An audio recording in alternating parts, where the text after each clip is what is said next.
بسم الله الرحمن الرحيم. الحمد لله رب العالمين، والصلاة والسلام على أشرف الأنبياء والمرسلين سيدنا محمد وعلى آله وصحبه أجمعين. درس رابردو قسما نسر قاعدية كمي الضرورات تبيح المحظورات كرت كبشيكا لبن مال اشتيكي أرين المشقة تجلب التيسير.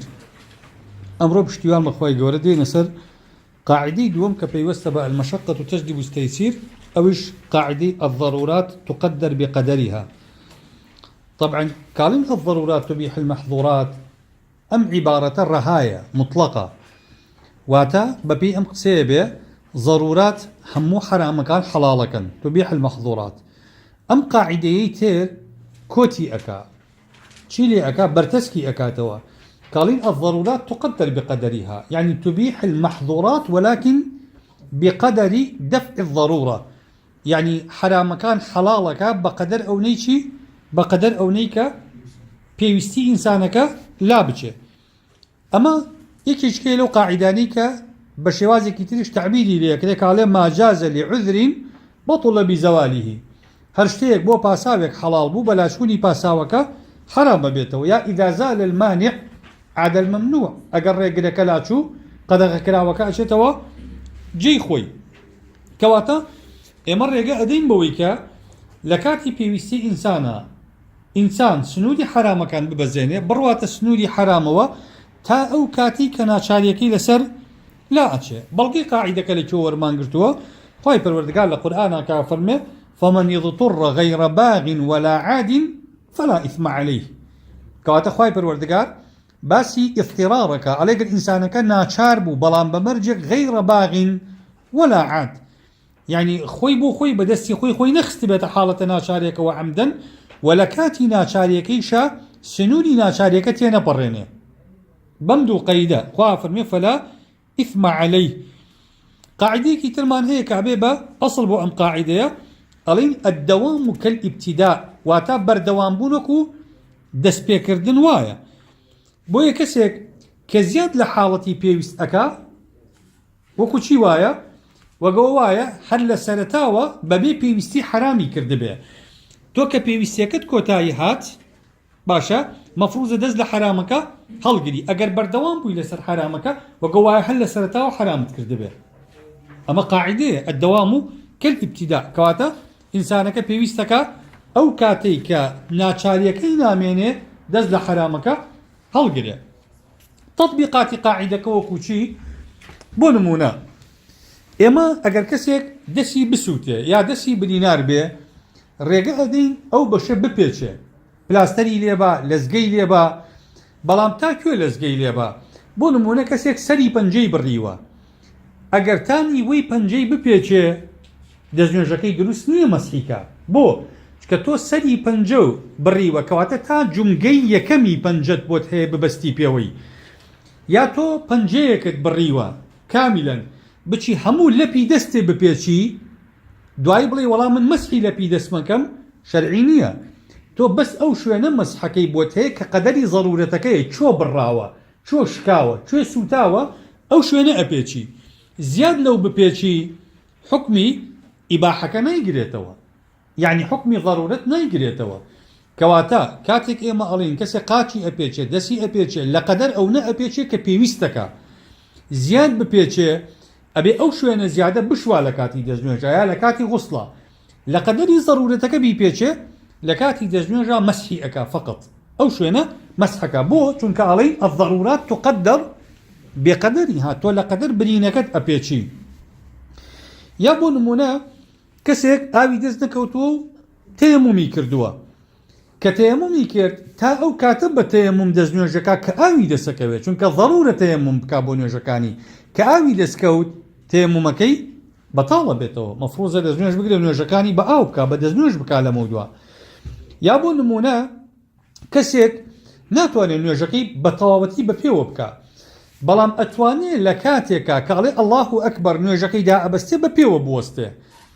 آيا كأمرك ناتواني ببيو بكا بلام ناتواني نوجكي بكاملي ببيو بكا اتر بوي هي دابنيشي الله أكبر كش بدانيش نانو بكا نخير چونك الضرورات تقدر بقدرها. کابرا ئەتوانێت بە پێوە بوەستێ بەڵام مشکلەی لە سجوودا هەیە کە لە سجوودا مشکلەی هەیە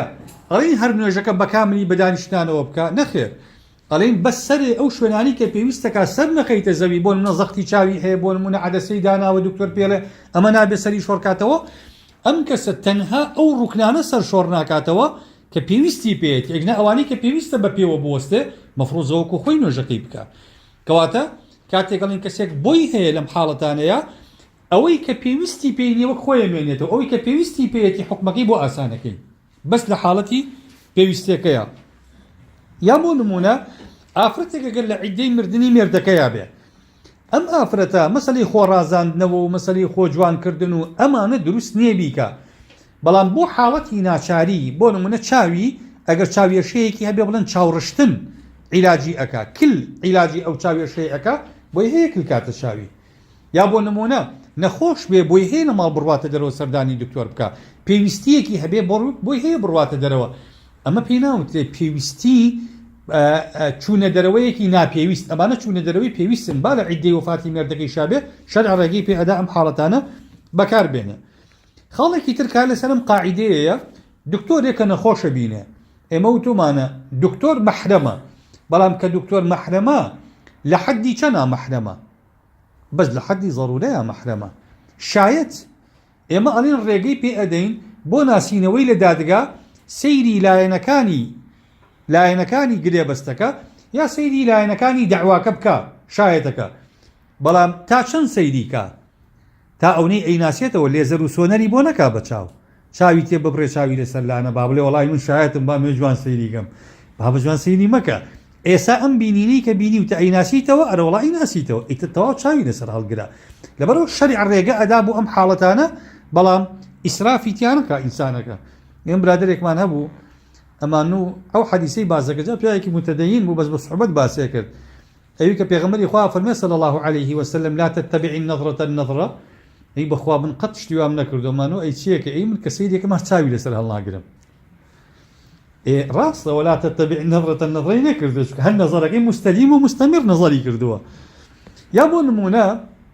ئێمە کەسێک وتمان ئەگەر هێرشی کردیتە سەر جا ئاژەڵ بوو دوو لە ڕێی ئێوە یا مرۆڤ بوو وتمان لە قەدەری ئەوەی کە هێرشەکەی مەترسی لەسەرت نامێنێ دەفعی ئەەکەی ئەگەر لەوە زیاتر دەرچوو تۆ بە معتەدی حسێبی بە دەفعی سائل بە ڕەدی اعتیدا محسوب نییە تۆ حسێب ناکەین بۆی کە دیفاعت لە خۆت کردووە مافی بەرگریکردنت لە خۆت هەیە بە کەمترین ئازاری بەرامبەر بە کەمترین ئازار دەفعی ئەەکەی ئیسراف بکەی لەمەیە حتى خوای پەروەردگار لە قورئانەکە فەرمێ ومن قتل مظلوما فقد جعلنا لوليه سلطانا أفرمي فلا يسرف في القتل جائزني إنسان إسراف كان قصاصا جائزني تعداب كان قصاصا أما الشرع إخوائي پروردگار قصاصا كي بقدري أوي كدفعي حقكي في أكله غيبت إما غيبت ضمين حرامة بلام هنديك حالت هي غيبت يا حلالة كي بو نمونا جنابت بياويكي قاضيت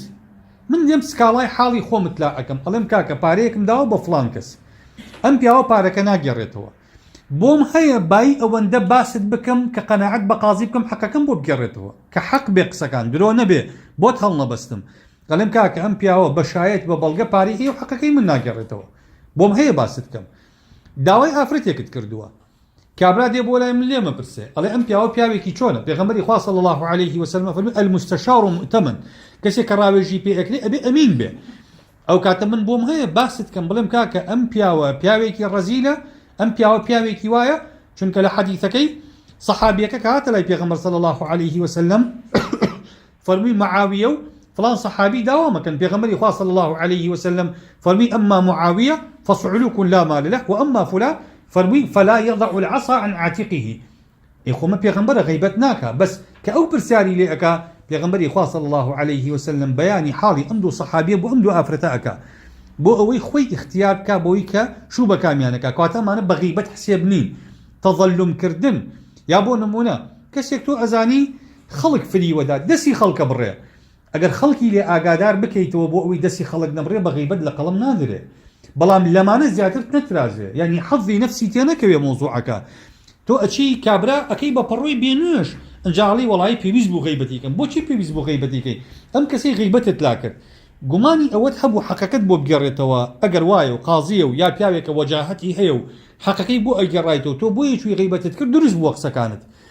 ئەگەر هاتو ئەم کەسەی کە تۆ غیبەتت کردووە بۆ ئەوە غیبەتت کردووە کە خەڵک ئاگای لێ بێ بۆ نمونە کەسێک تۆ پرسی پێکردووی ئەوێ معامەلی لەگەڵا بکە ئەوێ ژن و ژنخوازی لەگەڵا بکە پرسی پێکردووی تۆش بە ئەمانەت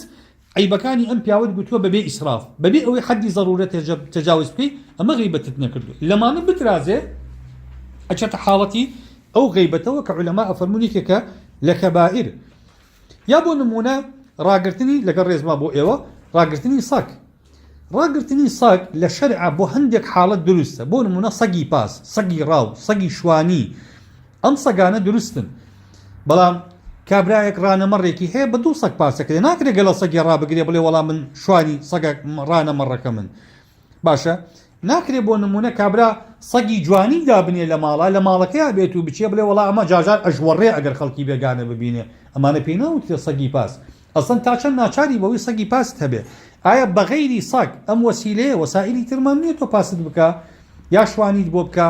لەبەرەوە کە ئەڵین ئەمە دروستە بەقەدر حەدی ضرورە ڕاگرتنی سەگەکە دروستە لەوە زیاتر بترازێ ڕاگرتنی سەگ حرامە لە شەرعە کابرا سەگی بۆ جوانی بیوێ یا سەگی بۆ بازرگانی بیوێ ئەم حاڵەتانە شەرع ڕێگەی پێ نادا کەواتە بێ کابرا ڕاگرتنی سەگ بۆ ئەو حاڵەتانە بێ کە ناچارە سەگی تا ڕابگرێ ئەمە کۆمەڵێک نەمادیجن لەو قاعدەیە کە ئێماڵین الضرورات تقدر بقدرها قاعدەی سێم کە پەیوەستە بە قاعدەی المشقة تجلب التيسير قاعدة الحاجة تنزل منزلة الضرورة پێداویستی هەندێک جار ئەچێتە باری ناچاریەوە پێداویستی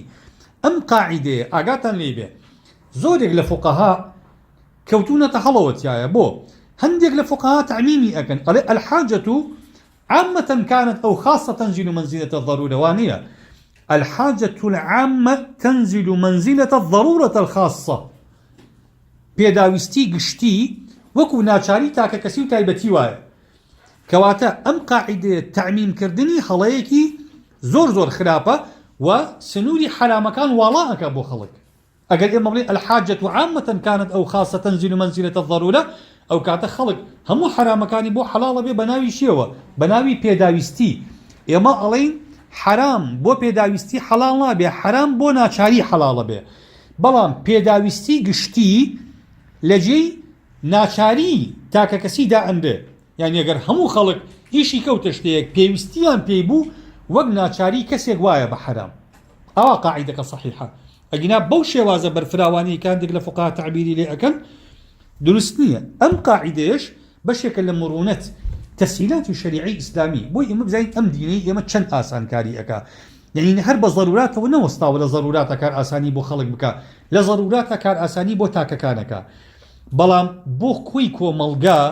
بۆ پێداویستیش ئاسانکاری ئەکا شەرع کەواتە ئاگامان لەم خاڵە بێ ئەستی قاعیدەکە لەکوێ وەرگیراوە لەو ئەحادیثانی پێغەمبەر صلی الله عليه وسلم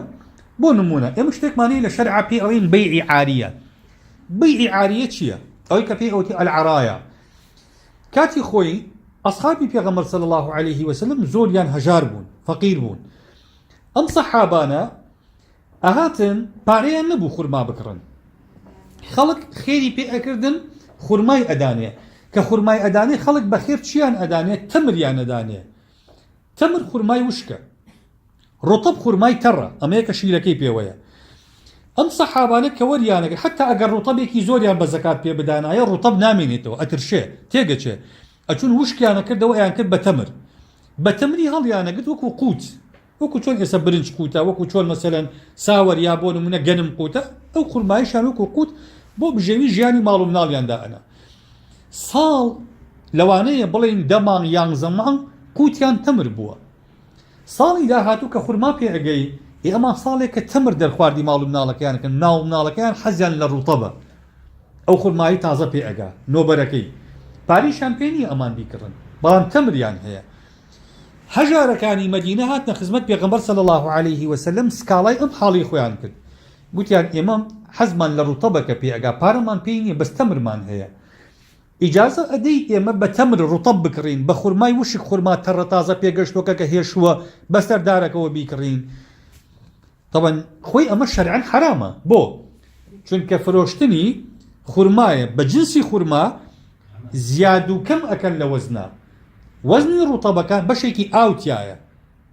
ئەو ئاوەی کە تایەتی خۆی بداینی ئاوەکەی تیارەمێنێ خورما ساقەکە مێنێتەوە ئەنجا وەزن بە وەزن بفرۆشتێ هەتا ئاوی تیابێ و تەڕ بێ تۆ نازانی وەزنی خورما حەقیقەکەشەنە ناتوانانی ئاوەکەی لێ دەرکەی لەبەرەوە مادەم جەهالەتی تێئەکەوێ ئێمە ئەڵێین الجهل بالتماثل كالعلم بالتفاضل لقاعدة الرباية إنسان أجر ني أزاني وك يكوان وك أوايا زاني بيتي زادو كمي هي أجر زاني شي زادو كمي هي رباية قاتل الجهل بالتماثل كالعلم بالتفاضل إذا إما أزانين أم تمر الرطبة إما أزانين كبوما تقدير ناكر نسبة كيان شنيكا قاتل يقين ما هي بوي إما زياد بكمكين پێغەمبەری خوا صلی الله عليه وسلم ڕێگەچارەیەکی بۆ هەژارەکان دانا فەرمووی چی بکەن فەرمووی خارس کەسێکە ئەوانی کە لە خورمایە خیبرەیان هەیە و تەخمینەکەن خەرسەکەن باشە ئەمانە بابێنە سەر خورماکان مەسەلەن 4 کەسمان بۆ بێنین یا 3 کەس دێنین کە زۆر شارەزان لە ئیشی خورمایە ئەیان بینە ژێر دار خورما تەڕەکانەوە ئەڵێن ئەم هێشووە خورمایە کە بەم دارەوەیە چەند کیلۆ تەمرەدا ئێستا بەهێشووی بەڕوتەبی 40 کیلۆیە کابرا ئەڵێ ئەمە کە وشکە بێتەوە ئەبێ بە تەمر هەر 25 کیلۆ تەمرەدا پێغەمبەری خوا صلی الله عليه وسلم فەرمی 25 کیلۆیان بدەنێ 40 کیلۆ ڕوتەبیان لێ وەربگرن ئەچینە سەر خورمایەکی تر واتە هەژارەکان ئەگەر ویستیان ئەمە بکەن لەگەڵ دەوڵەمەندەکان بابیکەن ئەمە بەرژەوەندی هەژار و دەوڵەمەندەکانیشی تیا بوو بۆیە ڕێگەی پێدا بۆچی چونکە هەژارەکان ڕوتەبیان دەسەکەوێ دەوڵەمەندەکانیش کە خورماکانیان پێ ئەگا دەوڵەمەندەکە 100 تەن ڕوتەبی بۆ پێ ئەگا ئەم ڕوتەبی بۆ ساغ نابێتەوە لە بازاڕە کولفەیەکی زۆریشی ئەکەوێتە سەر تاوشکێک کاتەوە ئەیکا بە تەمر کەواتە مەسلحەتی دەوڵەمەندەکان لەوەیە ڕوتەبەکە بدەن بە خەڵک تەمر وەرگرنەوە مەسلحەتی فەقیرەکان لەوەیە تەمر بدەن ڕوتەب وەرگرن بیخۆن مادەم مەسلحەتی فەقیر و دەوڵەمەندەکان تەحقیقەکە پێغەمبەری خوا صلی الله عليه وسلم جەهالەتێکی بەسیط ئەمێنێتەوە چکە ئێمە ئیستیعانە بە ئەهلی خیبرە ئەکەین ئەهلی خیبرە تەخمینمان بۆ ئەکەن بەڵام جەهالەتێکی کەم دروست ئەبێ بەڵام شەرعەن ڕێگەی پێ ئەگرێ کەواتە ئەم پێداویستیە طبعا ئێستا خۆتۆ ئەگەر ئێمە بپرسین باشە پێداویستی هەژارەکان بە ڕوتەب ناچاری بوو یا پێویستی بوو خۆ نەئەمردن ئەگەر ڕوتەبیان نەخواردایە نەخۆش نەئەکەوتن ئەگەر ڕوتەبیان نەخواردایە مەترسی لە دەستدانی ئەندامێکی جەستەیان لە ئارایە نەبوو ئەگەر ڕوتەبیان نەخواردایە ئەی بۆ ڕێگەی پێدان ئەمە حاجە بوو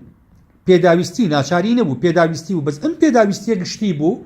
بادەم پێداویستێکە گشتیە و دڵی فەقیرەکان خۆشەکە و دەوڵەمەندەکانیش مەسلحەتیان تحقیق بێ لە هەمان کاتە پێغەمبەری خوا صلی الله عليه وسلم ڕێگەی پێدان ئەمە پێی ئەوتێ بەیع العەرایە مساقات بۆ نمونە کابرا خزمەتی باخی کابرایەکەکە بەڵام ئەڵێ بە بەشێک لە بەرهەمەکەی خزمەتیەکەم من پاری لێ وەرناگرێ یەک لە سەرسەی داهاتەکەی مەسەلەن چی شەرعەن ڕێگە بەمە ئەدا بۆ چکە هەژارەکان و دەوڵەمەندەکانیش پێویستیان پێیەتی بيع سلم لأصلا أقل بفي قواعد الشرع ليكي بيتوا سلم حرامة بو چونك سلم بيعي معدومة بالضبط من دم استابو نمونا قنم بشنك لبازارة قنم طني وا افتراز أم سعلانا واني بس افترازكين قنم طني بو نمونا بقلايك باشا بسطو 20,000 باولين من بارم هيا گەنم ئێستا گرانە بۆ چکە مۆسیمی حاصلات نییە کابرایەکی جوتیار دیاڵێ دکتۆر خالید وەرە 100 گەڵا بە من ئەڵێ ئەم 100 گەڵایی تۆ ئێستا 100 تەن گەنمەکە تۆ گەنمەکە ئێستا ناچار نی پێویستی پێی نییە ئەڵێ 100 گەڵاکە بە من مانگی حەوت کە گەنم پێگەشت 120 تەن گەنمە پێ ئەفرۆشم بۆ 100 گەڵایە ئێستا بەرژەوەندی من لەوەیە من لە مۆسیمی حاصلاتە 20 تەن گەنم زیاتر ئەکڕم بۆ پارەیە کە ئێستا پێمە کابرای جوتیاریش ئەو پارەیی پێ نەبێ ئەرزەکەی بۆ بەرنایەت پارەی تۆوی نییە پارەی جوتی نییە پارەی ڕەشی نییە هیچ پارەی پێ نییە شەرع تحقیقی مەسلحەی هەردووکمانەکە کابرای جوتیار بە من ئەڵێ ئەو گەنمە کە پێگەیشت من 120 تەن گەنمە پێ ئەدەم باشە تۆ ئێستا دەفتەرە دۆلارەکە بدە بە من ئەڵێن باشە ئەمە بەیعی معدومە شی ئەڵێ ئەسڵەن گەنمەکەی پێ ئەگا کابرا شی ئەڵێ ئەرزەکەی سنووکول لە لێنایە کی ئەڵێ ئەسڵەن بەسەلەن بارانە بارێ هەر ئەسڵەن بەرەڵای ناکا کابرا دەغڵەکەی هەموو ئەمانە واریدن بەس شەرع ڕێگە ئەدا بە معاملەیە بەڵێ بۆ چونکە ئاسانکاریە بۆ هەژارەکان و ئاسانکاریشە بۆ دەوڵەمەندەکان ئەمە پێی ئەوتێ بەیعی سەلەم شرع ئەمانی بۆ پێداویستی خەڵک ڕێگە پێداوە ئەگنا بە پێی قەواعیدی شەرع مەمنوعە. عقدی ئیستیثناء، عقدی ئیستیثناء بەیعی معدومە، فرۆشتنی نەبووە. من ئەڕۆم بەیانی ئەچمە بۆ نمونە کۆمپانیایەک، کۆمپانیای توێتا، کۆمپانیای نیسان، هەر کۆمپانیایەک وەرگرە، ئەڵێم 50 سیارم بەم مواسەفاتە پێ بفرۆشە. کۆمپانیای توێتا ئەڵێ من 6 مانگی کە 50 سیارە بەم مواسەفاتە تەسلیمەکەم. بە چەند؟ ڕێ ئەکەوین هەر سیارەیەک بە 2 دەفتەر. عقدمان نووسیوە و 50 سیارەمان کڕیوە، هەر سیارەیەک بە 2 دەفتەر. باشە؟ من چیم لە کۆمپانیای توێتا کڕیوە؟ ئەم سیارانە ئێستا بە مواسەفاتە هەر بوونی هەیە؟ نا، ئێستا لەوانەیە هەر پلێتە و هەر ئاسنە و بڵاوە لەو ناوچەیە. من نەبووم لە کۆمپانیاکە کڕیوە، بەیعی معدومە، بەس شەرع بۆ ڕێگەی پێ ئەدا بە عەقدی ئیستیثناء دروستکردن. چونکە شەرع ئەڵێ ئەگەر شەریکی توێتا ئیلزام کەین بەوەی کە ئیلا ئەبێ سیارەی هەبووی بفرۆشێ، ئەو سیارانی کە شەریکی توێتا دروستیەکە لەوانەیە لەگەڵ ئاو هەوای وڵاتی ئێمە ناوچەی ئێمە ناگونجێ، من ئەچم نامەوێ. وڵاتەکانی تریش کە ئەچن بەپی مواسەفاتی خۆیان حەزی لێەکەن، یا خاوەن دەسمایەکان بەپی مواسەفاتی خۆیان یانوێ شەریکەکە بۆیان دروستکە، ئەو ئێوێ هەرزان بکەوێ، ئەو ئێوێ کوالیتی بەرز بێ و گران بکەوێ، هەرێکو بەپی مواسەفاتی خۆی. ئەگەر یابان دروستی کە هەموو دەسمایەکی ئەچێتە 500 سیارە، 1000 سیارە، ئیتر قفڵە بێ، سیارەکان سەرف نابن، دەسمایەکیشی قفڵ بۆ سیارێکی پێ دروست ناکرێ. شەرع ئەوەی لەگەڵ ناکە، ڕێگەی پێ ئەداڵێ لەسەر تەڵەب سیارە دروستکە. سیارەکان کە هێشتا دروستیشی نەکردووە تحت الطلب بەپێی ئەو مواسەفاتی کە بۆ لێو داواکەن بیفرۆشە، دێ ئیفرۆشێ. بچووکتر ئەگەر بۆ ئەوەی زیاتر تێی بگەین، کابرایەکی دارتاش ئیشی معرەزەکە، کەوەنتەر دروستەکە، کانتۆر دروستەکە. ئەگەر ئێمە ئیلزامی کەین بڵین تۆ ئەبێ کەنتۆرەکە و حازر هەبێ، کەوەنتەرەکە و حازر هەبێ، لە ئۆفیسەکەتا لە پێشانگاکەتا داینی کابرا بێ ئەوە لێ بکڕێ. ئەمە کابرا ئەچێ بۆ کەوەنتەرەکەی سیرەکە، ئەمەی ئەم دروستی کردووە 3 مەتر و نیوە، گۆشەی ژوورەکەی ئەم 3 مەترە، ئەڵێ وەڵام من نامەوێ. ئەوی کاچە ژوورەکەی 4، ئەڵێ وەڵامە 3 و نیوە نیوی کەمە. ئەو ئەڵێ وەڵام من حەزەکەم قاتی ئاوا بێ، ئەو حەزەکە فایبەرەکەی ئاوا بێ، ئەو حەزەکە دەرگاکانی ئاوا بێ، چەکمەجی ئاوا بێ. والحاصل کابرای دارتاش ئەگەر ئێمە ئیلزاممان کرد ئەتوانێت 6 سێتی کەوەنتەر دروستکە، پارەکەی ئەگیرێ و کەوەنتەرەکانی ژەکەون لەویە، لەوانەیە بە ساڵ ئەمانی بۆ ساغ نەبێتەوە. ئەمە مەشەقەتە بۆ کابرا، بۆ کابرای خاوەن پیشە. بۆ ئەو کەسیش کە داواکارە هەر مەشەقەتە، چونکە زۆر زەحمەتە بەدەگمەن کەسێک هەیە بەپێی ئەوەی لە ذهنی ئەمایە بتوانێت شتەیەک دروستکە و لە ذهنی ئەما تەطبیق بێ و بڕوا بیکڕێلی. لەبەرەوە شەرع ڕێگە ئەدا بەوەی ئەم بڕوا بەپێی مواسەفاتی خۆی تەڵەبکە و خاوەن پیشەکەش بەپێی مواسەفاتی ئەو دروستکە. لەبەرەوە تۆ ئەچی کەوەنتەرێکە کڕی، بای 30 وەرەقە ڕێکەوتووی لەگەڵ کابرا کەوەنتەرێکی کڕیوە 4 مەترە قوڵایەکەی ئەو نەیە، بەرزی ئەو نەیە، ئەو نە چەکمەجی تایە، ئەو نە تاکی تایە، ڕێکەوتوین. لە کاتێکا کابرای دارتاش کە بە تۆی فرۆشوە هێشتا تەختەکەیشی نەکڕیوە، ئەمە بەیعی معدوم نییە؟ با شەرع ڕێگەی پێ ئەدا بەڵێ. بۆ؟ لەبەر پێداویستی خەڵک. ئەمە ئیشی کەس و دوو کەس نییە، ئیشی هەموو خەڵک، ئیشی خاوەن پیشەکان پەکی ئەکەوێ، ئیشی خەڵکی تریش پەکێکەوێ. لەبەرەوە شەرع ڕێگە بەمانە ئەدا ئیستیثناء ئەن ڕێگەی پێ ئەدا. ئەمانە پێیانەوترێ پێداویستیە گشتیەکان کە وەکو ناچاری تایبەتی مامەڵی لەگەڵەکرێ، یعنی سنووری حرامەکان ئەبەزێنن فراوانتری ئەکەن. ئەمە یە پێی کەوتێ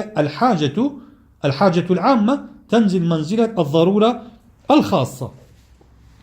أصلي قاعدة كلي كو ورقيراوة أو حديثاني كعرزم كردن إنجا قاعدة أو كي مالي لا ضرر ولا ضرار، أما أنا ضرر شرع دفعي أكا. قاعدة أصلي قاعدة كي خوش من المشقة تجلب التيسير، أما أنا مشقة بو خلق دروسكن كمشقة دروسكن شرع آسان كاريتيا أكا. ضوابط أم حاجة شيء يعني يا هروانا بخلق بلين الحاجة تنزل منزلة الضرورة، أبي كومالك خال بندي بو دروس كين كومالي مرجي بو داني بو أوي خلق بحلا ما مالي لقلانكا يكي قلو مرجاني كهمانا بيويستكا أو بيداويستية كي جرنج بي بلاي خلقوا، يعني خلق أجر بوي آساننا كي زور نارحت بي بي، مادام خلق نارحت بي بي تو آسان كاري بو خلقكي. بو نمونا نيش جمع كردن لكاتي باران ولكاتي نارحتي ولكاتي سر موصولة، بوش الشرع بو خلق الله جمعك خوخوا أفرمي إن الصلاة كانت على المؤمنين كتابا موقوتا، أي جمعك بو لبروي خلق عندك جار زور ناچار به سرمایەکی زۆر بارانێکی زۆر شەرع کار ئاسانی بووەکە وەکو ناچاری حاڵەتێکی تایبەت وایە ئێمە گەر کابرا زۆر نەخۆش بێ و ناچار بێ ئەڵێ نوێژەکان جەمعکە لە ماڵەوە کە ناتوانانی هەموو کات دەستێنج بگرێ و پیرە و پەککەوتەیە و وەڵحاصڵ زۆر ئازاری هەیە و نوێژەکانی بە ناڕەحەت بۆکرێ ئەڵێ نوێژەکان جەمعکە ئەو هەموو خەڵکە ڕاستە لەشی ئەو هەموو خەڵکە ساغا ئەو هەموو خەڵکە بەو شۆ بەو بارانە بێتەوە مزگەوت بەقەدەر ناڕەحەتی ئەو کەسە نییە بە نەخۆشیەکەی با شەرع ئاسانکاری بۆ ئەم هەموو کەسەکە ئەمانە زۆر ناچار نین بەڵام شەرع ئاسانکاریان بۆکە کەواتە ئەمە یەکێکە لە مەرجەکان خەڵی دووەم پێداویستیەکە بەپێی حاڵی خەڵکی مامناوەند سەیرەکرێ یعنی ئێمە ناچین پێداویستیەکان تەنها بە پێودانگی خەڵکی دەوڵەمەند کێشان و پێوانی بۆ بکەین یا خەڵکی هەژار تەنها بە پێودانگی ئەوان نا یا بە پێودانگی مەسەرەن نا ئێمە خەڵکی ئەوانەی ئەو پیشەیە ئەکەن و خەڵکە عامەکە حاڵی ئەوان بە قاعیدە وەرەگیرێ ئەوەی ئەوانەکرێ بە ستاندارد قیاس لەسەر حاڵی ئەوانەکرێ کەواتە بەشێک یا کەمینەیەکی کەم یا چینێک توێژێکی دیاری کراو ئەوە نابێ خاڵێکی تر ئەبێ هیچ ڕێگە چارەیەک بۆ چارەسەرکردن بۆ پڕکردنەوەی پێویستی خەڵک نەمێنێتەوە غەیری دەستکاریکردنی قاعیدی حرامەکان نەبێ ئەگینە ئەگەر ڕێگە چاری تر هەبوو وەک دەستی ڕابردوو بۆ مەسەلەی قەرز باسپان کورتمان کەسێک قەرزار بوو با سەیری زەکاتەکەین هەوڵە دێن خەڵک قەرزی بداتێ هەوڵە دێن خەڵک وتمان حتا ئەگەر بە سوڵ دەفع بوو بۆی نییە بەڕی با پارە وەرگرێ کەواتە محاولە ئەەکەین پێداویستی خەڵک بە شێوە حەڵاڵەکان پڕکەینەوە ئەگەر هیچ وەسیلەیەکی حەڵاڵ نەما هەر ناچار بووین بەکردنی حرام ئەو کاتە ڕێگە ئەدەین بۆی حرامەکان ڕێگەی پێ بدرێ خاڵێکی تر لە مەسەلەی حاجەی شاعین قاعدە ئین شکاتەوە كوتمان الضرورات تقدر بقدرها الحاجات أيضا تقدر بقدرها لقدر بركضنوي بيداويستيكا ريغي بي أدري خالي كتير أو حكمي كالسر بيويستيكا دا أمزلي نابي مخالفي نصيكي صريح بك أقل مخالفي نصي صريح كر نابي بلا مخالفي هندي قواعد عامة إما لبر قواعد عام ريغي بي أدين يعني أقل نصيكي صريح بيت بو نمونا بلا أم نص صريحة لسر ريغي قرتن بۆ نمونە لە بەیعی سەلەم بێ دوای ئەتوانین ئێمە ڕێگە بە بەیعی سەلەم بین بۆ حاجە ئەو نەسی سەریح هاتووە لە بەیعی سەلەم حرامە کەواتە شاریع سەیری ئەم حکمەی کردووە زانینێتی ئەم حکمە پێداویستی نییە بۆ حەڵالکردن بۆیە نەسی لەسەرێناوە تۆ ناتوانین دوای بە قاعیدەی حاجە حەڵاڵێکی بۆ خەڵک ئێستا عارەق لە هیچ کاتێکا بە حاجە حەڵال نابێت چکە نەسی سەریح هەیە کە حرامی ئەکا بەڵام بۆ ضرورات فرقی حاجە و ضرورە ئەلێرایە ضرورات ئەو شتانی کە نەسیشیان لەسەرە حەڵاڵی ئەکەن بەڵام حاجات ئەو شتانی کە نەسیان لەسەرە حەڵاڵی ناکە ئەوەی کە بەعینی نەسێک بێ لەسەری حەڵاڵی ناکە خاڵێکی تر نابێ قاعدەی حاجە کاڵی الحاجة العامة تنزل منزلة الضرورة نابێ مخالفی قیاسێکی صحیح بێ کە بە قووەترە لە قاعدەی حاجە یا ئەڵین نابێ بەرژەوەندیەک لە پێداویستیەکە گەورەتر لەبار بەرێ یا پێشێل بکە ئەمانە کۆمەڵێک ضەوابطن لە کاتی پەنابردن بۆ پڕکردنەوەی پێداویستی خەڵک ئەبێ مجتەهید ئاگای لێ بێ جەنابەت کە فتوا ئەدەی ئەبێ ئاگات لەم وردەکاریانە بێ بۆ ئەوەی نەکەویتە هەڵەوە تەطبیقاتی ئەم قاعیدەیە هەندێک نەمادیج باسەکەی بۆ نمونە کەسێک ڕێگەی پێ بدەین نشێ بۆ نوێژی جەماعەت ئەو خەڵکانێکی زۆر هەن ئێمە ئەکەی ڕێگەیان پێ بدەین نەچن بۆ ژوێنێکی جەماعەت بۆچی بۆ نمونە کابرا دوژمندارە ئەترسێت دوژمنەکەی لە ڕێ زەفەری پێ بەرێ باشە ئێمە ئەکرێ ژیانی کابرا بکەینە مەترسیەوە لەبەرەوەی سنەتێک کە نوێژی جەماعەتە بکە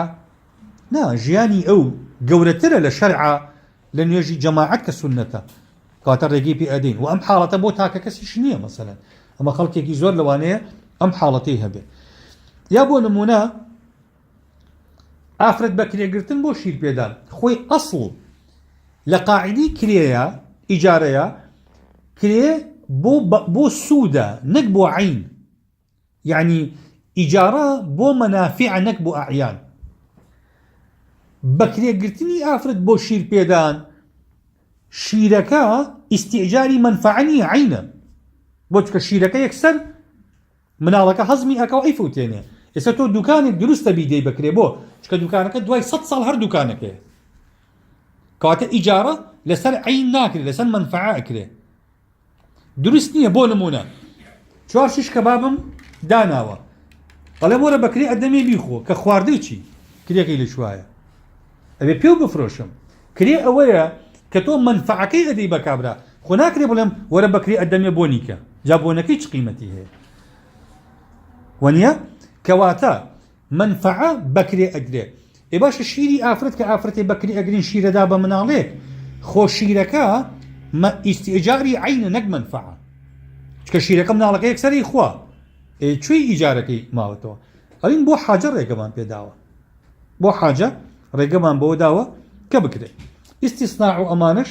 عەرزم کردن کە ئەمانە لە شەرعە ڕێگەی پێ ئەدرێ بۆ حاجە یە هەندێک بابەتی ترمان هەیە بۆ نمونە چوونە حەمامی گشتی لە شەرعە ئیجارەیە لەسەر چی ئیجارەیەکی مەجهولە کەسێکە چێتە حەمام خۆیشوە هەیە 5 دقە ئاوێکەکە بۆ خۆی بێتە دەرەوە هەیە نیم سەعات سیوەی خۆیە نایەتە دەرەوە هەیە سەد لێ ئاو سەرفەکە هەیە بە بەرمی لێ پانابێتەوە دڵی پانابێتەوە وەسوەسەی هەیە باشە کابرای حەمام چی ئەکرێ خەڵک بە عەداد وەکو عەدادی بانزیلخانە بڵێ و عەدادی ئاوەکە بۆ بەرەیمەوە لە 20 لیترای گرمەوە بە کەفەکەوە کابرا بێتە دەرەوە شتیوان نابێت خەڵک شتیوان ناکات یا بڵێ وەڵا ئەو من 5 دقە بتوە پاری 5 دقە یاوە ئەچیتە ژوور دوای 5 دقەکە دەرگاکەکەمە ببیتە دەرەوە کابرای حەمامچی خەڵکە کاتە ژوورەوە هەموو خۆشوەردنێک بە 5,000 ئەو سەرکی سابوون سەرفەکە مەسەلەن ئەو دەبەیە ئاو سەرفەکە ئەو دوو دەبە سەرفەکە جەهالەتێک هەیە لە ئەسڵی عەقدەکە بەس شەرع ڕێگەی پێ ئەدا لەبەر حاجی خەڵک ئەگەر ئەو نەوردی کەیتەوە ناکرێت ئیش ناڕوە گەڕاجانینەوە بازار ئەسڵ وایە عەقدی گەڕاجانە حرام بێ شەرعەن بۆ ئەگەر زۆر وردی کەیتەوە چونکە کابرا کە دێ تو ئەبێ بە دەقە سیارەکەی ڕابگری ئەو نیم سەعات ڕایەگری بە 500 ئەو سەعاتێ بە 1000 ئەو سەعات و نیوێ بە 1500 ئەو 2 سەعات کابرای خاوەن گەڕاج ئەمەی بۆ ناکرێ لەبەرەوە ئەو دێ بە 3 سەعات بۆ نمونە پێوەرەکان دائەنێ تا 3 سەعات بە 1000 لە 3 سەعات تێپەڕێگر بە 1500 ئەگەر تۆ زۆر وردی کەیتەوە بە دەقە مامەڵە لەگەڵ خەڵککە ئەوەش مەشەقەتە پاسی خەت ئەگەر وردی نەکەیتەوە مەسەلەن پاسی خەت هەیە لە دارە سوتاوەکە کە سەرەکەوێ لە پاڵاز دابەزێ 250 بۆ نمونە 500 وا گریمانەدانی هەیە لە تەربیە دابەزێ بە هەمان سعر هەیە لە ڕاپەڕین دابەزێ هەر بە هەمان سعر ئەکرێ کابرای سایق لە بەردەم دەرگای پاسەکەی بۆسێ هەر کەسێ سەرەکەی بڵێت تۆ لەکوێ دابەزی بڵێ وەڵام من بۆ نمونە لە پاڵاز کاکە تۆ 200 بەری ئەی تۆ من لە بۆ نمونە لە سیتی سنتەر دابەزم تۆ 400 بەری تۆ وەڵام من لەوێ دابەزم ئەجا کابرای سایق ئاگای لە سیاقت نامێنێ بێ هەموو نەفەری جابیەکی لەگەڵ دانی بڵێ ئەمەم لێ بۆ فڕێ بەرە خوارەوە چکە دانابەزێ کابراڵێ من لە بەریدەکە دابەزم دوای دانابەزێ تا گەڕاج دووسەیشی یاوە مەشەقەتێکی زۆر بۆ سایق پاسەکان دروست ئەبێ خەڵک مەعیشەتی ناڕوە ئەو کاتە ئەبینی هەتا پاسێ پڕە بێ ئەبێ مەحکەمەی بۆ بکەی بۆ ئەو پاسە و نەفەرەکان دەبرۆ شەرع ڕێگە ئەدا کاکە ئەمە تۆزێک نەزانی تایە بەڵام نەزانیەکە ڕێگەی پێ ئەدرێ یا بۆ نمونە مەسەلەی سەرتاشین هەیە 4 تاڵم و بەسەریەوەیەتی ئەچێتە لای کابرای دەلاک 5,000 لێ ئەسەنێ هەیە ماشەڵڵا 10 شتێکە سەری ئەوی شاکار 5,000 لێ ئەسەنێ ئەی تۆ گەبی بە کابرای دەلاک بڵێ کاکە ئەمە ئەبێ عەقد بێ لەسەر معلوم یعنی ئەبێ تاڵەکانی بە ملیم بڵێن چەند ملیم لە قژی تۆ ئەەکەینەوە ئەو بە ملیم بۆ تۆی قیازەکەین چەند تاڵ سەر بەسەرتەوەی ئەو نە بە تاڵ مامەڵە و لەگەڵاکەین جاخۆ کاکەمە تۆ شووتی و کاڵاکی پێ نافرۆشی یا لێ ناکڕی مەشەقەتە لەبەرەوە کابرا نووسیوەتی سەرچاکردن بە 5,000 4 تاڵ هەیە 10,000 هەیە هەر ئەوەیە هیچ بەو قاعیدەیە ئەکرێ کەواتە بەڕێزان ئەم جۆرە شتانە ئەم عەقدانە جەهالەتی تیایە لە حەقیقەتە بەس شەرع بۆ حاجی خەڵک ڕێگەی پێ ئەدا چکە گەر ڕێگەی پێ نەدا ئەو کاتە ژیان مەشەقەتی تێ ئەکەوێ خوای ژەفەرمێ ما جعل عليكم في الدين من حرج ئەمانە با حرج بۆ خەڵک دروست نەکەن کۆمەڵە ملاحەزاتی بەسیت هەیە بۆی ئەم دەرسە ئەم قاعیدەیە کۆتایی پێبێنین بۆ نمونە ئێمە ئەڵێین قاعدەیەکمان هەیە پەیوەستە بە قاعدەی المشقة تجلب التيسير ئەڵێن القادر بقدرة الغير ليس بعاجز ئەمە قاعدەیە ئێمە ئەگەر کەسێک نتوانێ ئاسانکاری بۆ ئەەکەین هەیە ناتوانێ بەس خەڵکێک هەیە هاوکاری ئەکا وایلی ئەکا بتوانێ ئای لەم حاڵەتەیە شەرعەن واجبە کەسێکە ئەو گشتە قبوڵکە بۆ نمونە پیاوێکمان هەیە پارەی نییە کوڕێکی دەوڵەمەندی هەیە ئەڵێ باوکە بچە بۆ حەج پارەکەی ئەدەم ئەگەر ئەم پیاوەتی وەڵام من حەج بە پاری خۆم نەبێ نایکەم بم لێ قەرزاری حەجیا قەرزار نییە قەرزارە بۆ چونکە ئەمە القادر بقدرة الغير ليس بعاجز ئەم پیاوە بە پارەی کوڕەکەی شەرع ئەفەرمێ أنت ومالك يا أنت ومالك لأبيك. باري منال باري باوكا ككرك على باوجان بباركي من حجكا أبي قبولك يا كفارتي كوتو تسر خوي باري نيه بيدا كرك على باوجان أما بارو كفارتي شوينك وكفارتي بو نمونا نذرك وبا قال والله من نايكم بباري خوم نبي شرعا قرزاري بقرزاري وكفارتها بي چونك أما قادرة بقدرة الغير انجا ام قدرة الغير بريزان علماء يك قاعديان بو داناوا والله اگر زور لسري كوت زور من اتبار بو او كاتب عاجز لقلم دري يعني بو نمونا كسك هيا حمو جاري ابيك دزنوجي بي بقري اذا ناتواني نابيناي ناتواني دزنوج بقري ام كسيكا ابي دزنوجكي بو بقري هاوريكيتي دراوسيكيتي او دراوسيه ام هاوريه تو هیچ ما فيكد لسري نيه كملزم بي امد بوبكا اگر كوري بي يا كشي بي او كاتم منتي تيانيه مجبوره بود بكا وشرع دعوات لاكا كبيكي بس غيري امانه اوي كمنتي كي زور دروس اكا علماء افرمون انسانك واجبني قبولي بكا قبولي او من تبكا چكا حقي خوي لسربي ولا حقي خلق عليه خوا لقال عبدي خوي ما ملا بحقناك ما ملا بنيتك ما دام نيتي وايا اي كده قلبي تواني بوينا كده وحججناك زور من اتباري خلق بي وبي بارك بسر خلقك على شرعا مكلفني بك بس اگر كسكا كري بي يا كشي بي يا براي بي يا باوكي بي يا دايكي بي شرعا قبولي اكا وان شكج اكا لبرو اما بي اوتي القادر بقدرة الغير ليس بعاجز بلام يك قيدي هيا ابي من اتباريكي زوري بو دروس نكا اگر من اتباريكي زوري بو دروس كر او كاتب عاجز لقلم ادري خالي كتير قاعدة كتير مان هي لا واجب مع العجز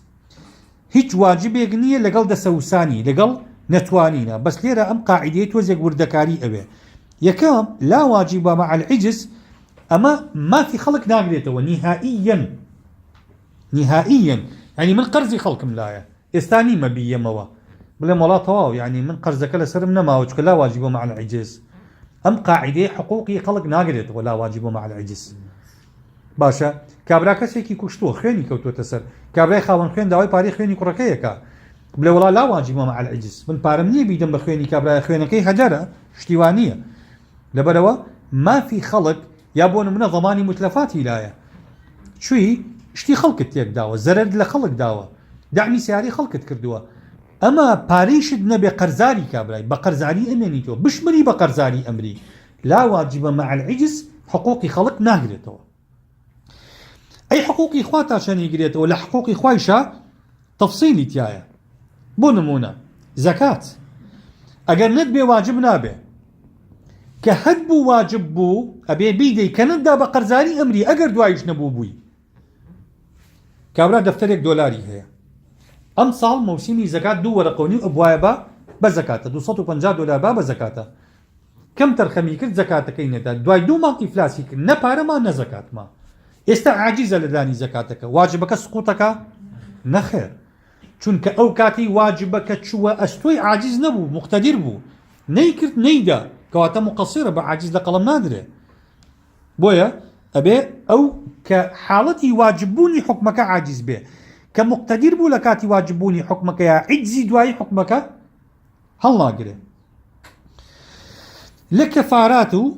لمسائل كفارتي سوين وكفارتي ظهار وكفارتي بون من قتل ام كفارتان شاء اگر كابرا كاتي واجبوني كفارتك نبوبو اگر نبوبو او كاد علماء افرمون لي اقرين تا او كاتي اي بي اقر بي با كفارتك با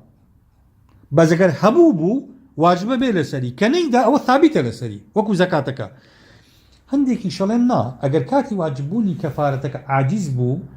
هل لي اقرين با نيدا چونك او كاتي وكو كابراك هات خدمة بيغمبر صلى الله عليه وسلم قلت يا رسول الله هلك بيتي بيغمبري خواتيا شو فرمي شو متلاي خزانه كم بروج رمضان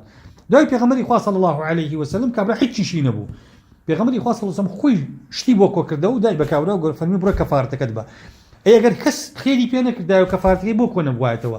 مادام كاتي واجبوني كفارتك عاجز بوا هنديك فرمون هر واجب لا بلا سري تشاورينا كين دوله من بيو بيدا بيبيو بيدا افرمون مادام او كاتا بلان اگر هاتو كابرا كاتي واجبوني كفارتك هيبو بيدا كم ترخمي كر نيدا بمره بقرزاري كفارتك امره أما نكون مسائل وردكارين لا مسألة قاعدة المشقة تجلب التيسير آقاتان ليبه وأم وردكاريانا بو جنابتان ضرورة بريزان شو خلق دوادير برسيات لأيوة أكا مثلا فتواتان لأيوة رقري جنابتان إن شاء الله مستقبلا أبن مفتي أبن بداعي أبي إما ديني خلقو ديني خوشمان أمانة لأستوي إما يعني ابن القيم وكتبه كافر إعلام الموقعين عن رب العالمين إما بناي خواوق سبو خلقين بناي خواوق إمزاكين أبي إنسان أمانتي ديني خوي وخلقش ببارزه وصلى الله وسلم وبارك على سيدنا محمد وعلى آله وصحبه أجمعين.